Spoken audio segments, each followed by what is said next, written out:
Welcome to the Football Show reaction to Celtic against Rangers. It finished Celtic 3, Rangers 0. A dominant performance. We want to hear from you. Alison McConnell is alongside me, Peter Martin. We're on Facebook, we're on Twitter, and we're on our YouTube channel. And if you want to hit the subscribe button, you can join the football family as we assess one of the biggest derbies in the world. Ahead of this one, Alison, everybody was talking about the fact that Celtic would be the dominant force, and so it proved to be. Yeah, I thought the chasm between the two sides looked substantial. I think I actually thought Rangers started the game fairly well, I think in that opening 5-10 minutes, but I think Celtic just looked like a level above. I think in terms of quality, I think the gap between the two of them is substantial. I think it's hard to overplay it on the evidence that you saw this afternoon. Yeah, you can give us your point of view on it, because there was 3 goals, one of supreme quality. The captain, Callum McGregor, is making a habit of this. Yes, he's got 3 in succession across recent weeks. I think it might just have taken a nick off of Jeffy, I think it was. But yeah, I don't think you could begrudge him the moment, or you could criticise the quality of the strike. And I think, again, that's something that's maybe just notable between the two teams, that Celtic have a goal threat in various different areas. Well, I'm sure we'll get on to talking about Kyogo and Maeda, who have been so instrumental in this fixture for Celtic across recent seasons, but I think McGregor too has been Celtic's Mr. Influential in this game against Rangers, and I think few would begrudge him a goal of that ilk this afternoon. Yeah, absolutely. Story of the game, basically opening up, you were wondering what effect Rangers would have on this match. Celtic, of course, a key point that I think a lot of people will pick up on, Ali, is Celtic, of course, started this game without any of the major signings on the park. I think that's very interesting, because what you're seeing is a Celtic side that started the game that is the same team, that there's been no major surgery other than Kasper Schmeichel, no major surgery on that starting 11. So the anticipation now is that Brendan Rodgers' side will get stronger as the season goes deeper. I think you'll see players coming in. I think you'll see a refreshing in key areas. They've spent £34 million across this window, most of it in the last day of it. They're not coming in to sit on the bench, they're coming in to be part of the first team picture, and I think that will be ominous for the rest of the league, and I think it will be particularly ominous for Rangers, because where do you go from here? You now have to go and try and pick up the pieces. I think there are a few Rangers fans who would have gone into today's game with anything other than hope. I'm not sure there was any plausible expectation that they were capable of going and getting a result against Celtic at Celtic Park, given everything that's around the game and the lockout of supporters that you don't have there to maybe try and encourage you. You know how difficult it is to go and get a result. I'm not sure that there would have been a great deal of hope, but I think the manner of the defeat becomes slightly problematic. 3-0, it could have been more, it could have been 4, it could potentially have been 5. And I think just the enormity of the difference between the sides will be a concern. Yeah, give us your view on this one.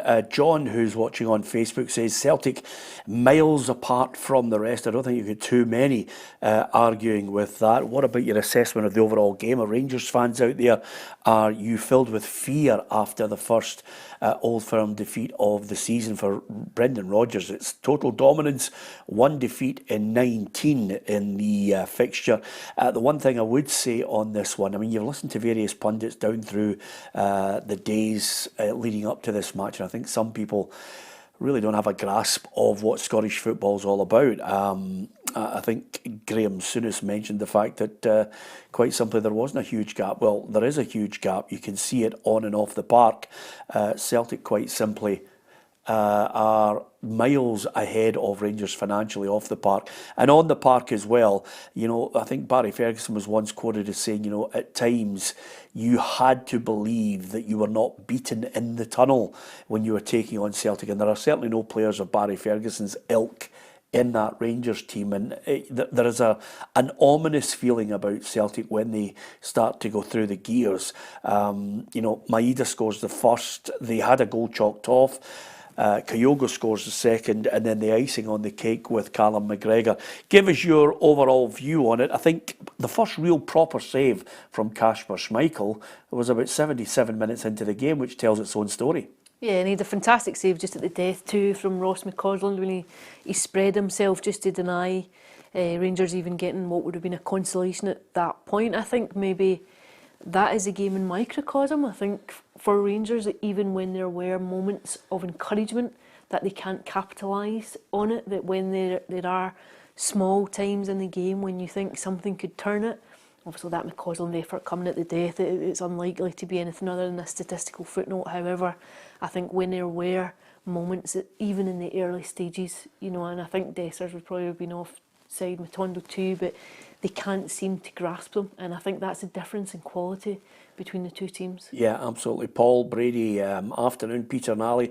The gulf looked massive between both teams today. It certainly did. I don't think you'll get too many people disagreeing with that on the evidence of the scoreline and the overall play. There was a certain inevitability about Celtic, especially when they went in front early on. You thought to yourself, this could be, one of those games where if you're a Rangers fan, you're watching it from behind the couch. The goal was chalked off, and that gave everybody in blue a huge sigh of relief. But then moments later, you're going into the 10th minute of the match and suddenly Celtic have found that goal. I'll tell you, one of the key players that I thought had a real impact on the game, and his positivity highlighted where I think the fault line lay with Rangers, was Alistair Johnson.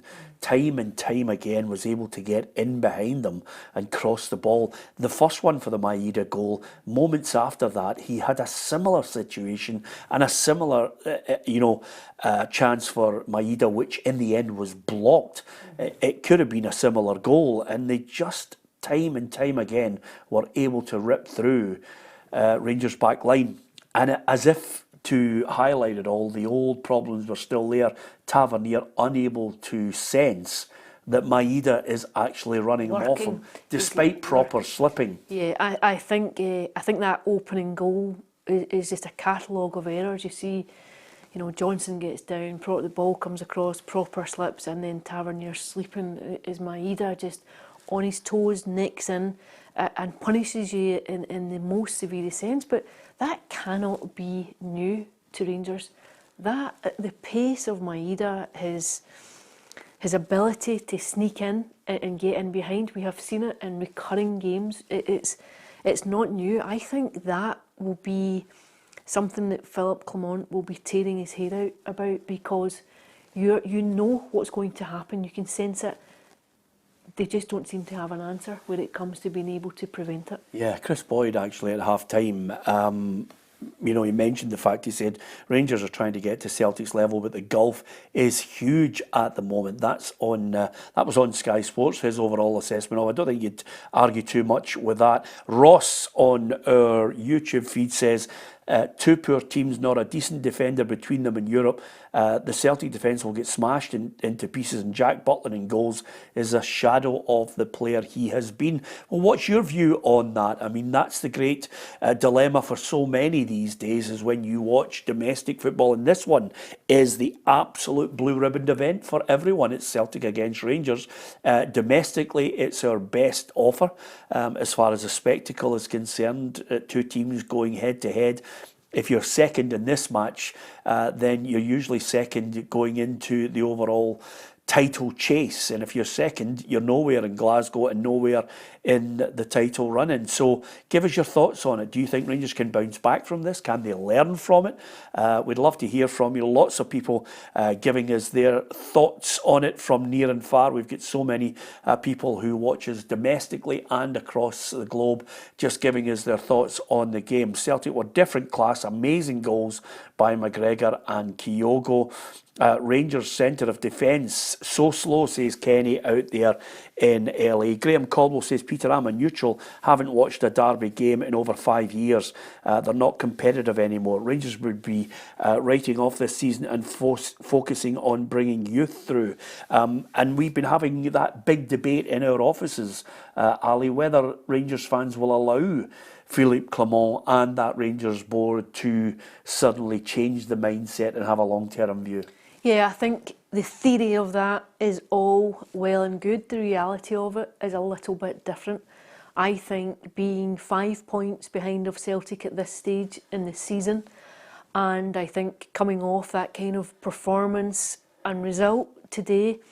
I think, should there be any more slips across recent weeks, I think it invites a particular kind of pressure. And while Rangers fans at the beginning of the season would have said, yes, we see the magnitude of the project that lies ahead, we can see the gap in finances and resources, we see the gap in quality on the pitch, we know it's going to take a bit of time. I think that's put to the test once you're in the thick of it, and the noise builds up. I think what you will see now in the aftermath of that game is all sorts of opinions given, and again, go back to the frustration of the goals. It's goals that you have seen. These are mistakes that you have seen repeatedly, and what you're seeing is a Rangers side that appears unable to grasp the lessons that are there to be learned, and I think that causes a problem. I think that leads to a frustration, and that itself leads to an angst within supporters.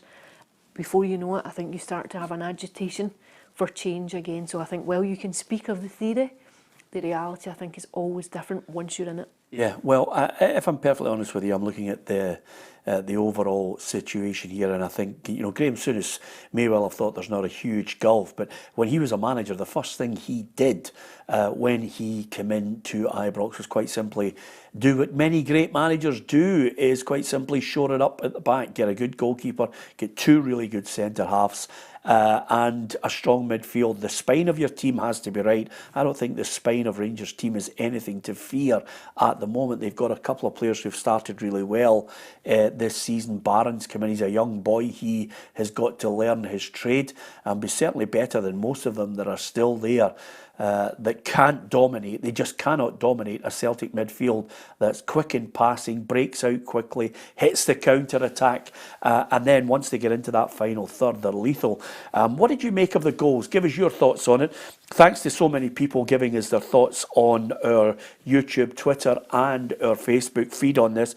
James Maguire's watching, Chris and Kelly. Lenahan, Rangers must be very concerned. Celtic played 4-1-4, scored 12, conceded 0, and Rangers 5 points behind already. It's a good point you make. John says, I think it's about leadership. Celtic have not just McGregor, but other players like Carter Vickers. I don't think Rangers have the belief, and that might be one of them. Thanks to John Higgins, who's watching from Toronto. He says the third goal was an absolute cracker, and it was. I mean, I was listening to Ian Crocker on the commentary in Sky Sports. He said he's not only looking for, goal of the season, he's got 3 contenders for goal of the month. In his own competition. Yeah, I thought it was a fantastic strike, and I think Callum McGregor has been so huge a personality for Celtic in this fixture. I think he's been massive, and I think that has been one of the real problems and headaches for Rangers, is trying to find a way to stop McGregor just pulling the strings in the middle of the park. And I think today Connor Barron had an early tackle. I think it might have been Kyogo in the opening 3 minutes or so, where you thought there's maybe just an attempt to change the tone here from Rangers, but ultimately it's ineffective. Celtic go on, dominate the game, and again, I think they were very dominant in that area of the pitch. Yeah, lots of people, Rangers are done. There is absolutely no identity, direction or team spirit. Just a bunch of individuals trying but not succeeding in playing the game of football, says Robert McLeod. Give us your thoughts on that, Rangers fans. Are you worried by what you're witnessing at the moment?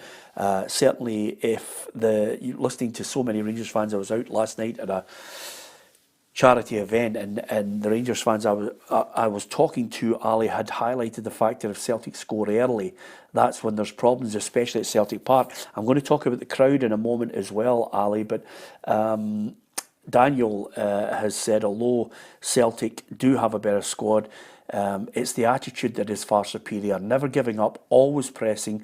Even Kyogo, I mean, he ran back 60 yards at one point just to try and win the ball when Rangers were breaking. Celtic were 2-0 up and deep into the second period. I think that's a very good point. Someone else made a point just a minute ago or so that you read out, which I think hits the nail on the head. For me, it's a question of belief. I don't think you see a Rangers side there that has the necessary confidence, assurance, expectancy that they can go toe-to-toe with Celtic and win the game. I think it's palpable. I think the lack of confidence is palpable. And I think when the opening goal was scored, I think you would have struggled to find too many observers either in the stadium or watching in pubs around the country that would have fancied Rangers coming back from it. And that comes down to not having the belief in the players around you, in the system, the psychology of the fixture. You know, you spoke there at the top of the programme, Brendan Rodgers has lost just 1 in 19. That's Philip Clement's 5th game against Celtic and hasn't won any of them. I think all of those stats, as they gather pace and momentum, start to build a picture and a narrative. It is very difficult to shift it and to change it. Yeah, Liam Bruff says, I'm up early in Tennessee, no less. Liam, thank you very much for joining us, and I hope you're well. Celtic, with the new signings bedding in, are only going to get stronger. First half, he said, we destroyed them with the team from last season, which I think is what we're talking about earlier. Dave Roberts says, Celtic shouldn't get carried away. Rangers are a pub team. Slightly harsh, Dave. And, of course, there's lots of fans just talking about the whole mentality of it, which we'll try and read out as many of them as we possibly can. And I think the gulf is Rangers' fault. Don't forget, they never seem to learn from their mistakes. And one of our viewers says, I wonder if Clement will last this season. Well, if you have to take the manager and the board at their word, this is a project where basically Rangers fans might have to have a little bit of pain before the gain.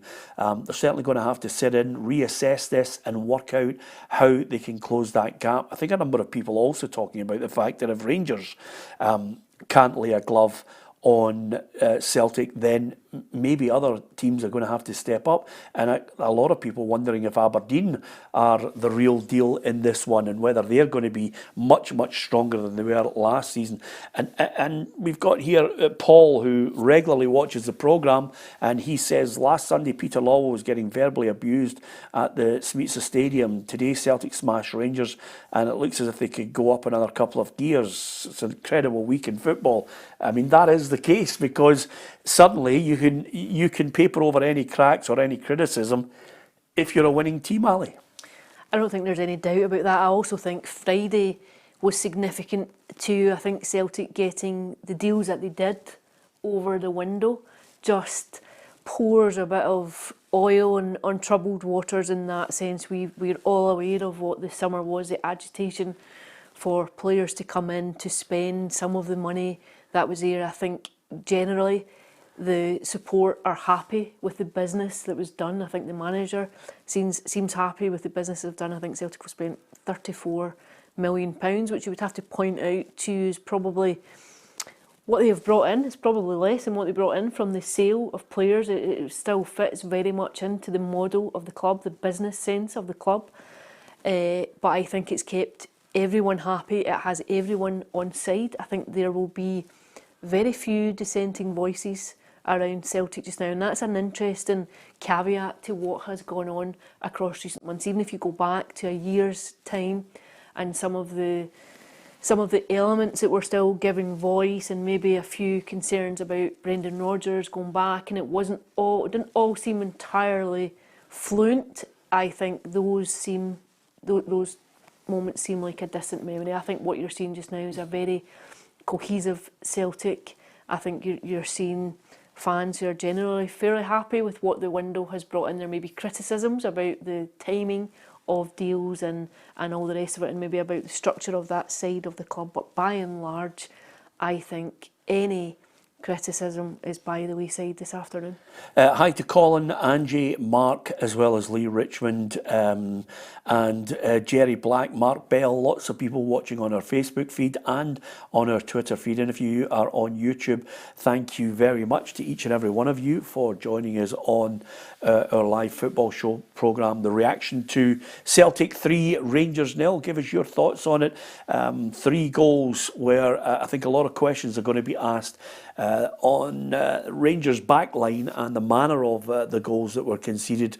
First one especially, people looking at Proper, who slipped, Tavernier, who clearly wasn't aware, and how he's never aware of the fact that his shadow is Maeda coming in to score the goal. Alistair Johnson easily picking Rangers off on that right hand side. Thought he had a particularly good game. I thought Rangers on both flanks defensively were woeful.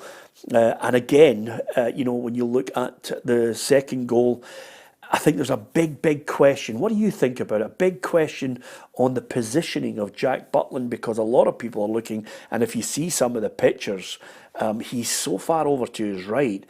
Maeda could still have slipped in, couldn't, but he just looked and thought there's so much space to guide this, and it was a pass alley into the goal. Yeah, I was going to say that he just guided it into the bottom corner. That I think Kyogo, when you look at, he's very calm in those situations. He tends not to panic. Say that he should have scored. He should have had a second this afternoon, the second half one, when he went for the audacious dink over Butland. He should have scored it, but to go back to the goal in question, I think there might be criticism over Butland and his positioning, an argument of whether or not he could have got it. But I think you would have to say too, Kyogo was given so much time and space to make that run. He was allowed to take the ball. Greg Taylor, of course, just nicking the ball off the toe of, I think it was Tierney, and then slipping it into the path of Kyogo. I think it would be harsh to pinpoint only Butland for the goal. I think if you go back and you watch the passage of play, I think there's a couple of criticisms that you could come up with in the actual moment itself. Yeah, Callum Gordon and Andrew Laycock says Rangers were poor today. Daniel says the first Celtic goal looked off onside, but VAR's dodgy angle had it off. I have to say, I thought it was offside, but it was tight. Tell me it's a Celtic Rangers afternoon when you won 3-0 and somebody's still moaning about an offside goal. That's the joy of it all, isn't it? But of course, Stumar says that was a brilliant game by Celtic, a pleasure to watch, and the goals had quality written all over them. And he says the atmosphere on the ground was electric. We were head and shoulders above them today, not even close. Not sure what Phil will say about that as he watches different games than everyone else. It's going to be a great season. I think, no surprise, the general feeling is Celtic fans absolutely delighted with the win, and it was an emphatic one. For me personally, I look in these games, and try and look at what's going to be the positive and the negative narratives coming out of it. What really was the feeling going into the game? And I think on the basis of what we've just witnessed, in my view, Celtic have the better manager, they've got a better team, they've got better individual players as well, and that, based on the way they've been playing football and the way they dismantled Rangers, for me, leads me to believe that nobody can stop Celtic this season. I think they'll go on to win the league. Cup games are a totally different kettle of fish. What do you think? Give us your view on the game today, the overall view of the season, what Rangers need to learn from today, because that's the other thing that a lot of people don't consider, is the fact that you can learn from the defeats and move on and give players that you brought in time to just get up and running and start to get their own kind of form. Have Rangers got that? Stuart says Rangers are going to be the laughing stock of Europe. All great past players are bound to be disgusted at the lack of effort. Well, I don't think any of the players will be fooled by what has happened over the 90 minutes. Ali will read out more than a few of the quotes and comments coming in as well on this.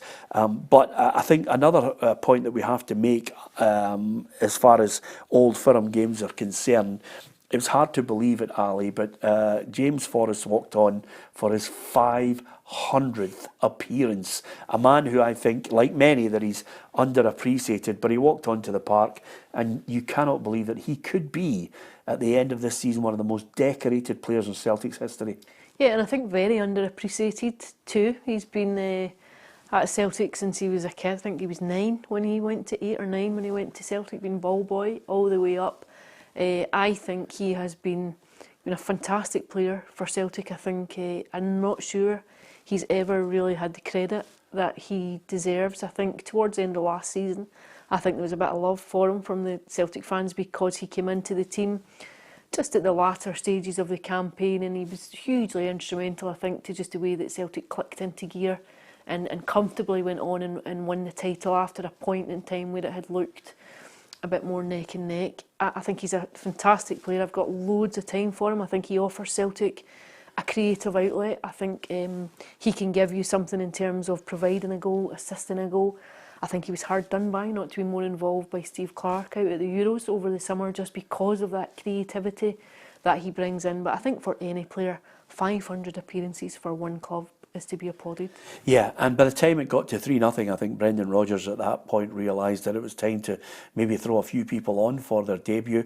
And one of them, Luke McCowan, must have been thinking he was in dreamland, because suddenly he comes on to a match, having last week been playing for Dundee. Suddenly he's wearing the green and white hoops of Celtic, playing in that match. Arne Engels was on the park, Adam Ida, now a permanent Celtic player, coming on at that point.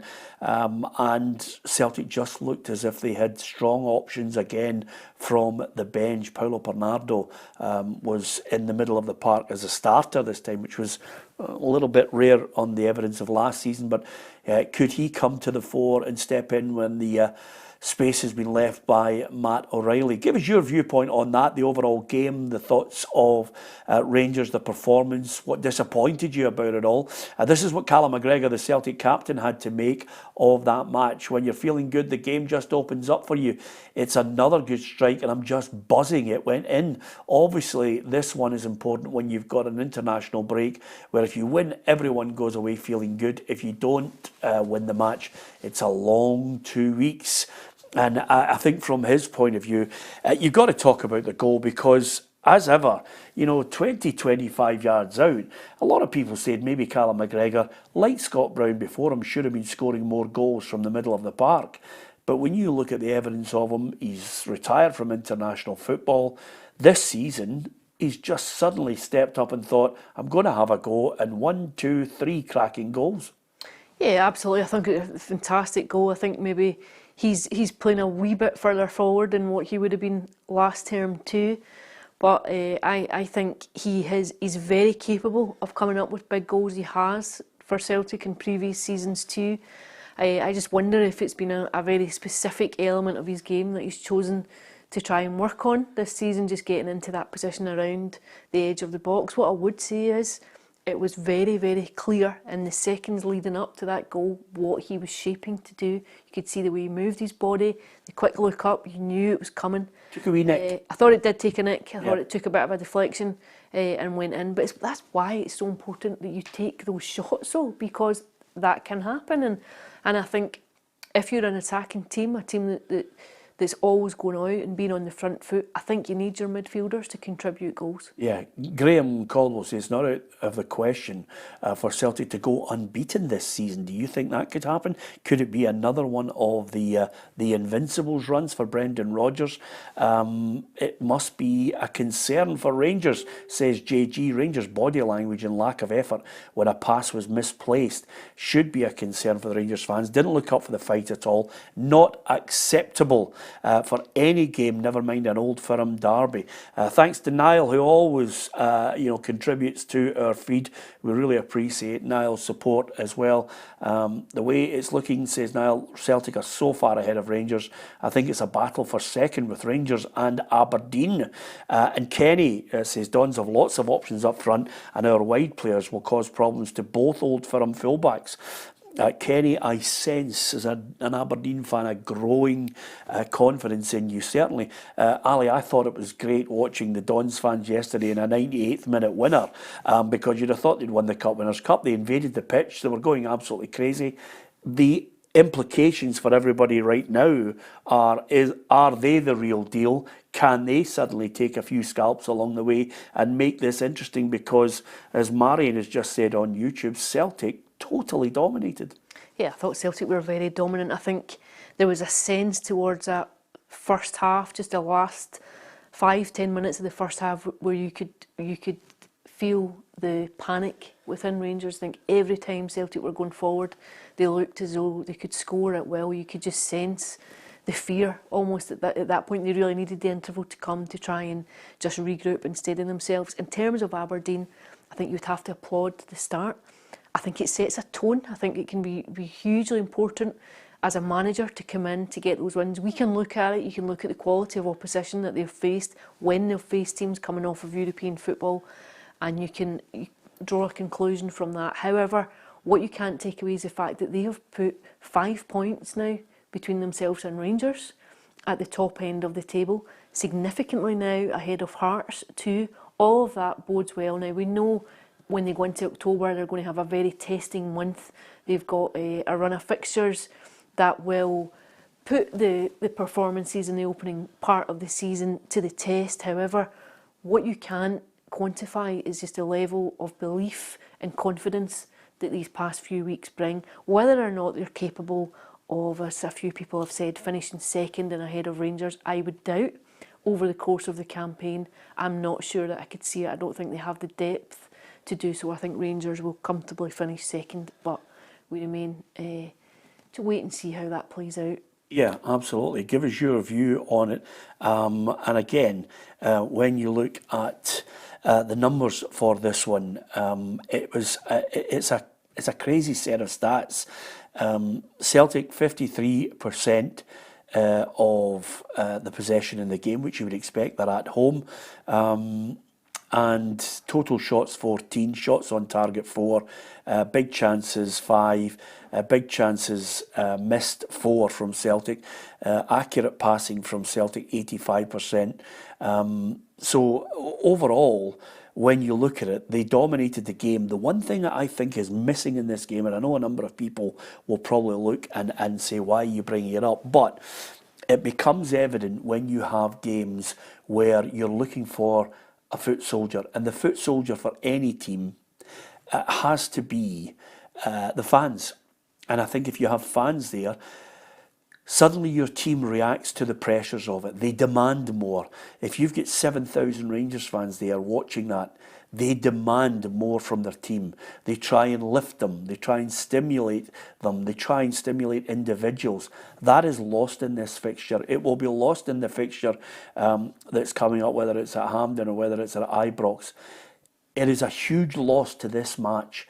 And the longer it goes on, the longer we will have almost a sterile derby match, Ali. And I know some people will say, oh, well, they've suddenly got to 2,500 when it eventually comes back in game 3. But I think we've killed it off. I think the Rangers board, I think will be in history. Basically, there'll be a line in the sand where they'll be heavily criticised for killing this fixture. I am not going to go into get involved in an argument on where it all started, because it doesn't matter. The game itself, now tit for tat, has lost an element which I think is utterly special, which is quite simply 7,000 fans roaring your team on away from home. Okay, there's a poisoned element to it, but you need the fans there to create the atmosphere. That's what made this game special. Yeah, I think it dilutes it entirely. I think, and I always find it very interesting that whenever you speak to any former player of either Celtic or Rangers and former managers, they all criticise the move not to have a mix of supporters in, and they all speak of what it gave in terms of theatre and atmosphere, and we know there is an unsavoury element around it. However, I think it's a different vibe entirely when you're in a stadium that's solely in front of your own supporters, and I think it removes part of the uniqueness of the occasion. I think in Europe there isn't the same tradition of going to away games, so Barcelona and Real Madrid fans don't tend to travel in any significant numbers at all. Historically, they don't travel. But they do here. But they'd have here, and I think and what James happens McGill's just said, Ali, it does matter where it started from. The reason why I didn't want to go down that line, James, is because it started basically by Hibs stopping Rangers' allocation at a game. They just cut it dramatically. And then from there, through here, Rangers embraced it. So, and again, there was growing pressure, and I absolutely get this. There was growing pressure from the Rangers board, from fans saying, stop allowing 7,000 Celtic fans. You were giving them a full stand. You can take from that what you will, but I think it's come back to bite Rangers. I think it's come back to bite them. I think so too, because what happens, so on a day like today, when Celtic get that first goal and the stadium is bouncing and it's noisy and you have nowhere to go for any support, there's no port in that storm at all. I think it becomes very difficult. When you flip it, and you think of Celtic going to Ibrox at points, they've been able to quieten the crowd. They have been able to go and still put an authority on the game and silence the crowd and make it work in their favour. I don't think, I think if you're not on top in this fixture, I think your support can provide an element of something, just give you something in the game. And I think that was why for many people the COVID season was so notable. When you didn't have fans in the ground, you saw the effect it had on games, you saw the difference it made. I think Johnny has just said, Alison, rubbish, they couldn't stand, I'll rephrase and paraphrase from him, they couldn't stand being beaten at their own ground. Listen, I think there was pressure.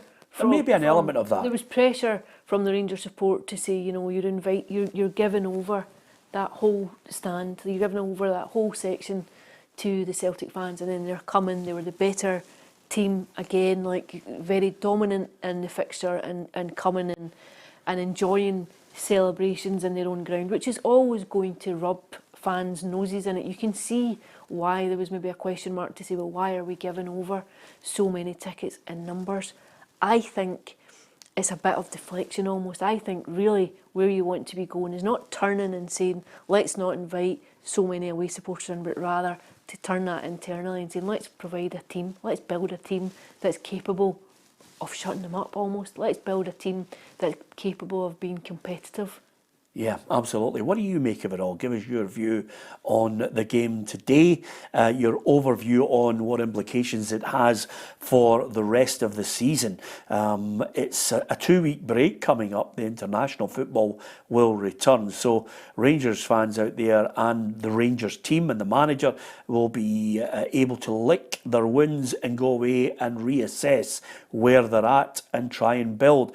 Philip Clement was putting a really positive spin on it ahead of the game, talking about how close the matches were last season. But if you can take a leaf out of Kenny Dalglish's book from quotes from many moons ago when he was a player and a manager, he basically said if you look at the stats in books down through the years, it doesn't tell you that a team played well. It gives you the scoreline and then it'll tell you who wins the title at the end of it. So Rangers fans out there, what did you make of your team's performance? You've got a chance to deal in the here and now. What do you think the implications are for overall in the season? And Celtic fans, is this going to be a season of dominance once again under Brendan Rodgers? Because if you look at the game and if you assess basically what was happening in that match, Celtic, the evidence of the start of the season, have been playing some really good football. Brendan Rodgers selected the same side basically from last season. All the big signings that they managed to get in late were able to come on at some point in the game, but it was that side that dismantled Rangers in this game. Great start from them. Obviously, Maeda getting the goal. Questions for Rangers fans on Proper, who slips, Tavernier, who's sleeping, the goals in the back of the net. Is Jack Butland at fault for the second one? He was so far over to his right hand side, but Kyogo still had to finish, and boy did he finish. He passed the ball into the net. And what about Callum McGregor? Give us your thoughts on the Celtic captain, because if you're talking about special goals and that ability to score them, he certainly has provided more than enough evidence over the course of this season, albeit it is short since it started. But the third goal for Celtic, and I think it's Callum's third goal of the season, it was just an absolute peach. Give us your thoughts. Who was your man of the match? We'd love to hear from you on YouTube, on Facebook and Twitter as well. We've been reading out so many of the comments. And on a day like today, you get that situation that Rangers fans are hurting.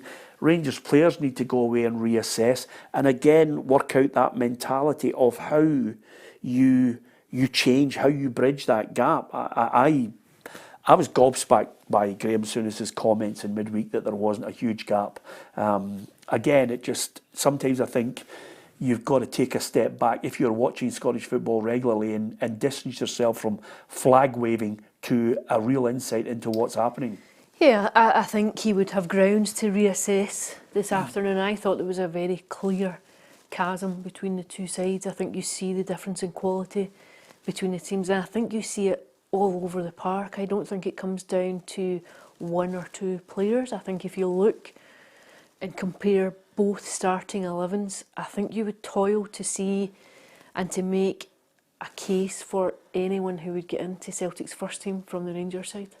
Yeah, absolutely. Can you make a case? Give us a thought on some of the performances from the Rangers players. Was there anyone there that got a 5 or a 6? Was there any player there that impressed you? Was Czerny doing enough for you?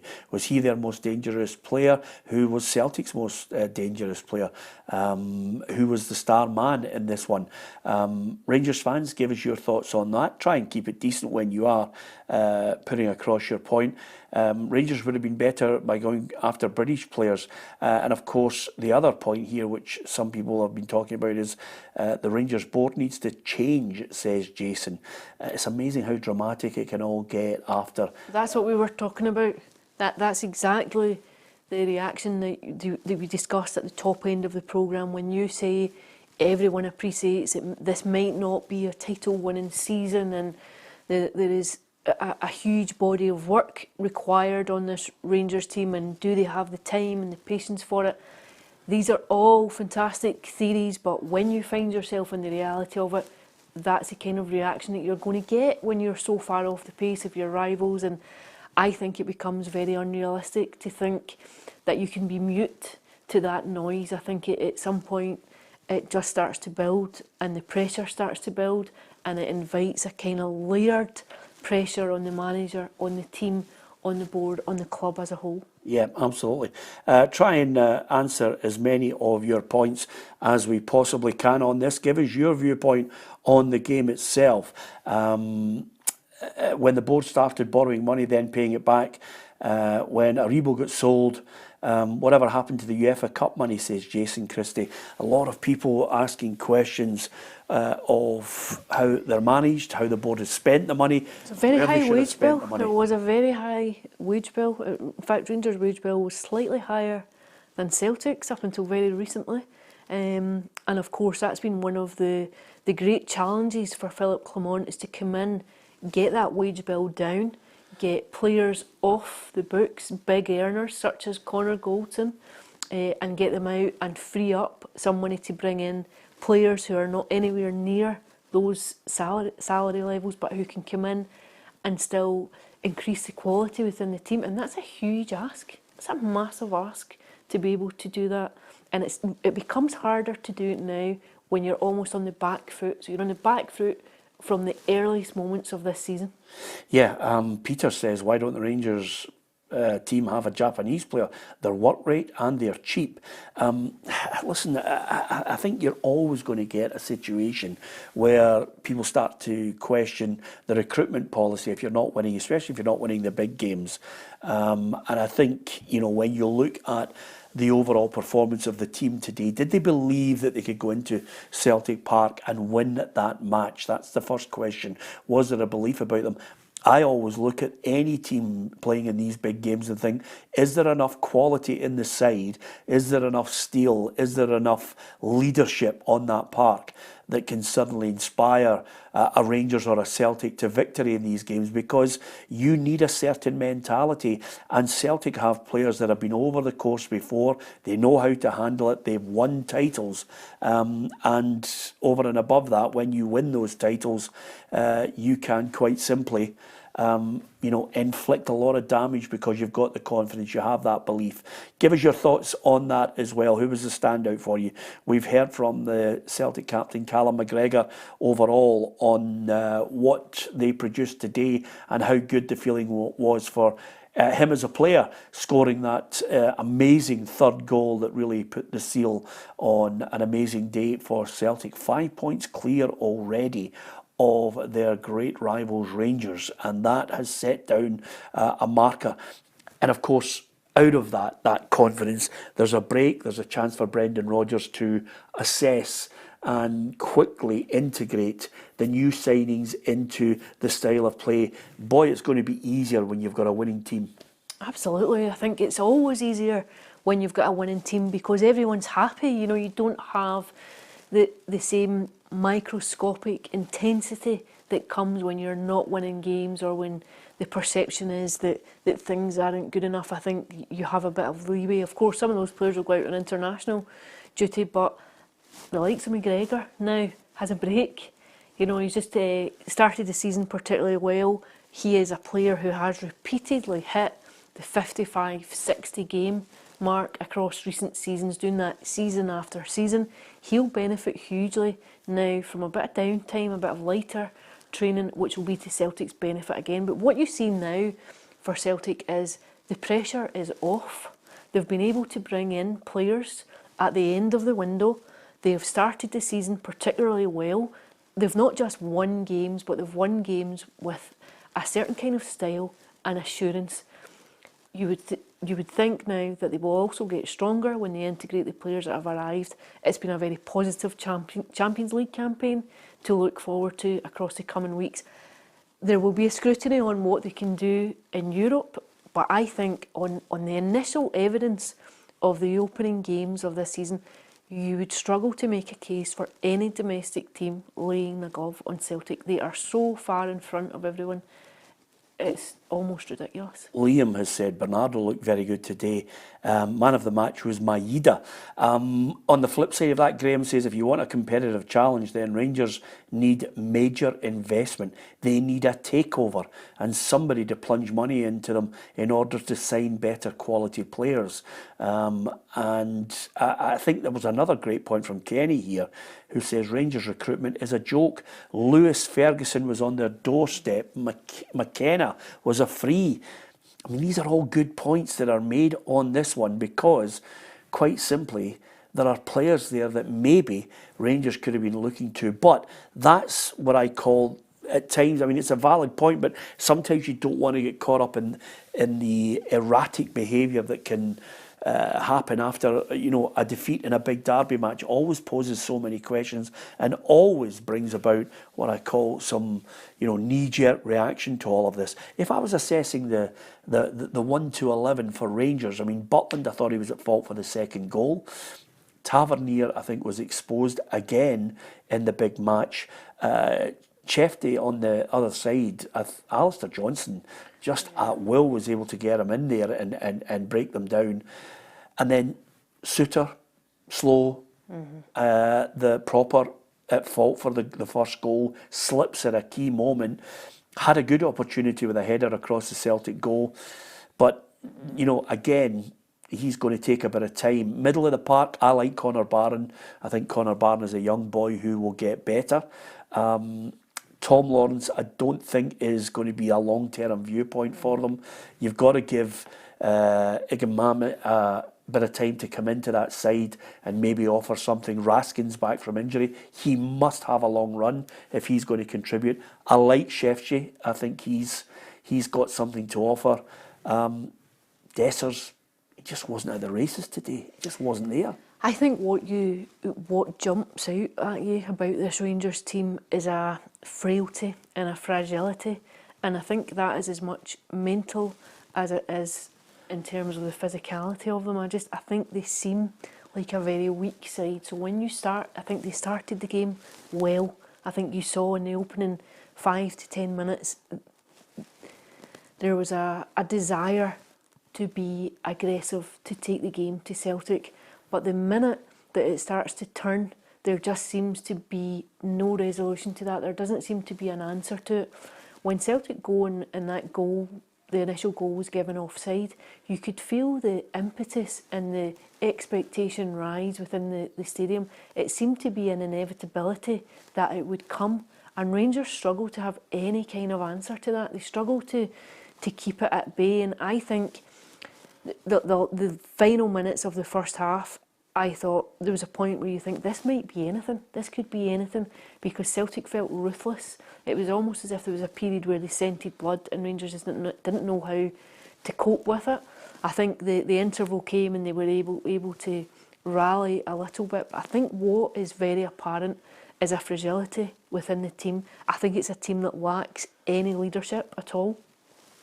Goldson had come in for a fair bit of criticism last season, but I think he would have been one of the leaders within the dressing room in terms of the the attributes that he has on the pitch. I'm not sure that Rangers have too many of those, and I think that's apparent in a game such as today's. Yeah, and you only have to look. Balogun, Raskin, Lawrence, McCausland. This is what Rangers have on the bench to try and change things this season. Give us your thoughts on it. As far as Celtic are concerned, I think most of the Celtic fans will be going away well happy with what they have witnessed in this match today. Give us your thoughts on it, because if you look at Schmeichel, first real save in the 77th minute. Johnston, I thought, was outstanding. Taylor and Scales have got a bit of competition. They've got the jersey, they've got the starting position. Vala and obviously from their point of view, the other centre-half, whose name completely and utterly escapes me, they brought in Trusty, will obviously be putting a bit of pressure on them. But today, no goals conceded, clean sheet. Carter Vickers, as ever. Bernardo, Hatate, McGregor, Kyogo, Kuhn and Maeda. I thought Kuhn looked a different player. He looks a different player this season. And I think they've got somebody there who can create problems. I think sometimes players maybe just need a bit of time to settle in, a new culture, a new country, a new style of football. I think the league itself can maybe just take a wee bit of getting used to. I think we are guilty as observers of the league and of games of making very rash and immediate assessments of players when they come in. I think sometimes players just need a bit of time to settle in. They don't always get it, particularly at Celtic and Rangers. I'm not sure there's always a window of opportunity to take time to settle, but certainly I think he looks far more menacing this season. He looks fitter, he looks faster, he looks much more direct, and he looks like being very problematic for opposing teams to handle.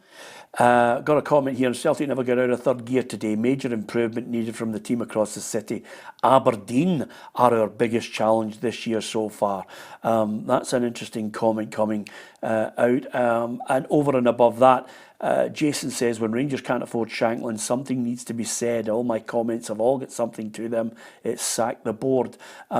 I think there's a lot of people that will be looking at Rangers fans asking big questions, especially when you get to a situation where you witness a heavy defeat, and it was 3 and it could have been a lot more on that one. Celtic riding high, optimistic, full of confidence, especially when you consider now that all the uncertainty over Brendan Rodgers coming back and the performances in 3 quarters of last season have disappeared. They started to get it together towards the end of last season. They won the Scottish Cup as well. It was a double winning season. And then this season, they have literally started on fire, looking like a well-oiled machine. And they've added quality. Give us your thoughts on that. Brendan Rodgers, after the match, this is what he had to say on the game. The speed in our game was exceptional. We had 3 and maybe could have had a few more. We go into every game with humility that we have to work. We're in a really good place, but it's so early in the season. There is much more growth to come. That's an ominous statement from the Celtic manager, and the evidence backs it up as well. Celtic were so dominant today, 3-0 winners over Rangers. Goals from Maeda, Kyogo, and of course the icing on the cake was that spectacular finish from the captain, Callum McGregor. Just before we go on this one, thanks to so many of you who've given us your comments on our live feed and our live reaction to this Glasgow derby, the Old Firm match that everybody was looking forward to. What's your overall summation of what will be the fallout from this game? I think it just heaps more pressure on a Rangers team who have had a fairly turbulent start to this season. I think for Celtic, it confirms that they're a team who are significantly far out in front of anything that the domestic game can offer. For Rangers, I think there's a substantial body of work to be done. Old Firm reaction, thanks to every one of you for joining us on Twitter, on Facebook, and of course on our YouTube channel. Hit the subscribe button if you get a chance. Come and join the football family. There are great one-to-ones on the way. Women's football show, the journos, the football show itself to look forward to, as well as one-to-ones coming back. I'll be interviewing some interesting people over the course of this season, not only from football but entertainment and politics. All will be joining me on this couch. There's lots more to come come, and of course we'll be covering European football as well on PLZ Soccer. We are giving you 7 days a week content that you can enjoy. There's no other channel taking us on. They might be copying us, but they're not taking us on in Scotland and looking at England, across the UK and in Europe as well. Download the app and you'll get all that breaking news and unique video content at your fingertips. Thank you to so many of you for your comments. Don't forget to join us on the football show. It's live at 4 o'clock on YouTube, but you can catch it at your leisure. Monday, the football show. Hit the subscribe button. The Old Firm reaction. The fallout from this game is Celtic are dominant in the first Old Firm game of the season. They win it by 3-0. Brendan Rodgers riding high. Celtic riding high. Their captain with a dominant performance and a spectacular goal to put the icing on the cake in a 3-0 win over Rangers. Lots for the Rangers fans to ponder. Lots for Philippe Clement to ponder. And we'll discuss that in greater detail on tomorrow's programme. Thank you for listening and watching.